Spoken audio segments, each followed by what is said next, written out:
Welcome back to the Deep Dive. Today we're doing something a little different, sort of a reverse engineering of an evolution for something that really shouldn't have one. That's a great way to put it. We're digging into the source material on the frankly bizarre history of the object filed as SCP-011. It's a remarkable case, a living document of growth, really. We're not looking at some static thing here. We're tracking a Civil War memorial statue that went from, an inert block of granite to a high-functioning entity in about a decade. And for anyone new to these files, SCP is just the classification system. It stands for Special Containment Procedures, which are needed for objects like this. Right, but what's so wild about this case is that those procedures, they just became obsolete. The object literally outgrew them. So let's set the scene for you. We're in Woodstock, Vermont. The object is a granite statue, a young male soldier holding a musket, carved from local stone. And for the better part of a century, it was just that, a statue. And our mission here is really to brief you on the timeline, to track the precise milestones of how this rock developed cognitive functions, social skills, and eventually a pretty advanced intellect. Okay, so let's start at the beginning. Phase 1, we'll call it, the reactive stone sentinel. This is roughly 1995 to 1997. The very first data point is so small you could almost miss it. March 12th, 1995. A Woodstock local reports something odd. Just odd. The statue's eyes appeared to have moved. That's it, a momentary shift. But that was the first sign. And the escalation from there is incredibly fast. It's almost like the simple ability to see unlock some kind of primal instinct. A very specific one, too. By September 30th of that same year, the object shoots its musket for the first time. Wow. But then, just 10 days later, on October 9th, we get the motivation. It starts actively shooting birds out of the sky. Birds that were trying to land on it, right? Or, more importantly, defecate on it. Yeah. Yes. It became a granite sentinel against, bird droppings. I have to pause here because the physics of this are just. Yeah. They don't make sense. The source material says when it moves, there's this soft grinding sound. A low grinding, yeah.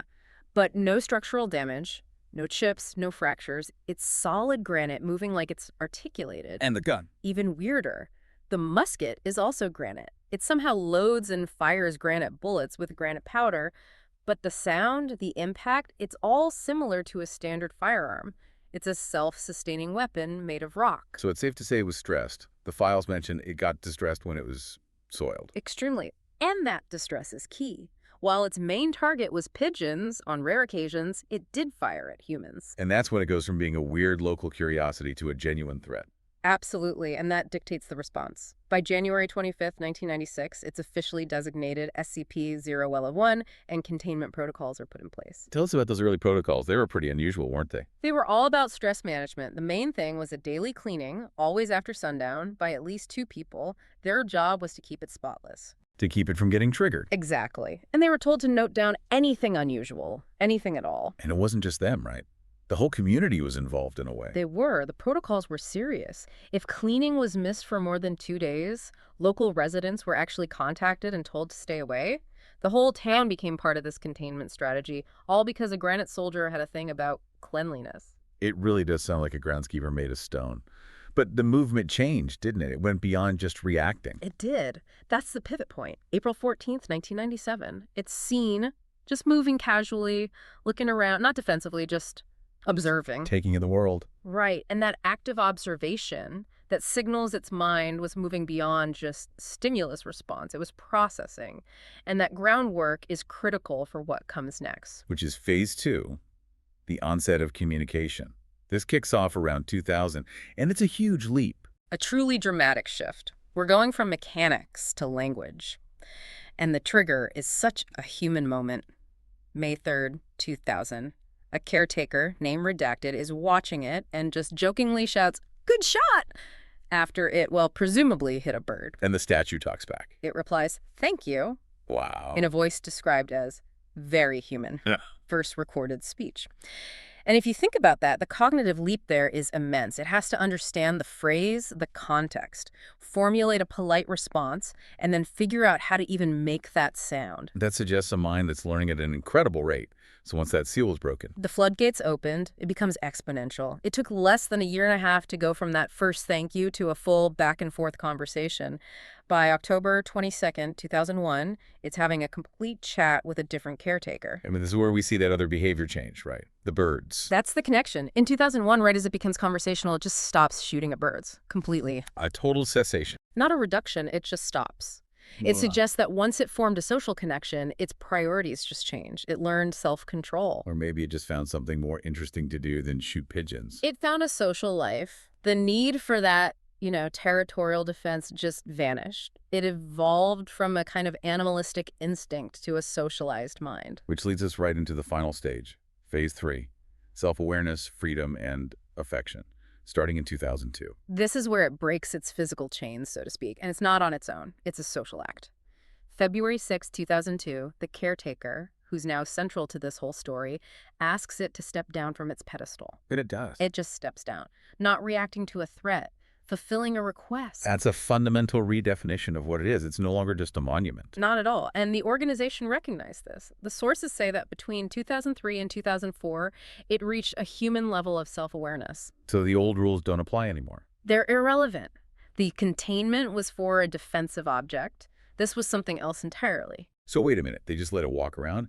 A thing made of solid granite that was known to fire lethal projectiles at people. That feels like a massive risk. It's a huge shift, but the data showed its aggression was purely reactive. It was tied to the stress of being, well, dirty and stuck. Once you remove those factors, and more importantly, once you add a meaningful relationship, the risk profile changes. So they opted for supervised freedom. Exactly. On November 10th, 2004, the old containment procedures are officially dropped, nullified. And in a move that's almost unheard of, custody of SCP-011 is formally transferred to that caretaker. It went from being an item to being essentially a ward of the state under civilian care. An independent, supervised entity. That formal transfer tells you everything you need to know about how safe they believed it had become. And this is where the story gets even more complex. It's not just about intelligence anymore. No, this is where it transcends anomaly and really enters the realm of personhood.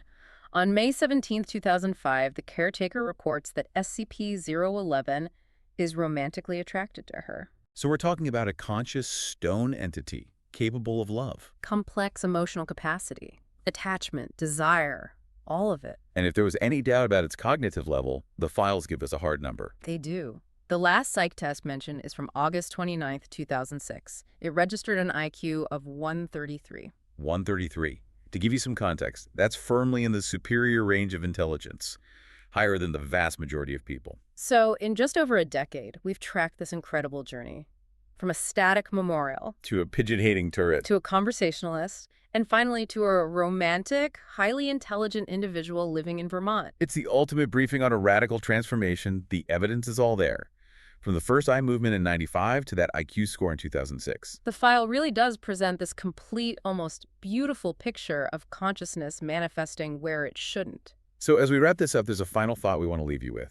Right. So given that this object started as just history, as quarried granite, and is now a living personality with an IQ of 133 and the capacity for love, where does that physical form, the unyielding stone, end, and where does the individual begin? What does the future look like for a mind that sharp and a body that's literally geological?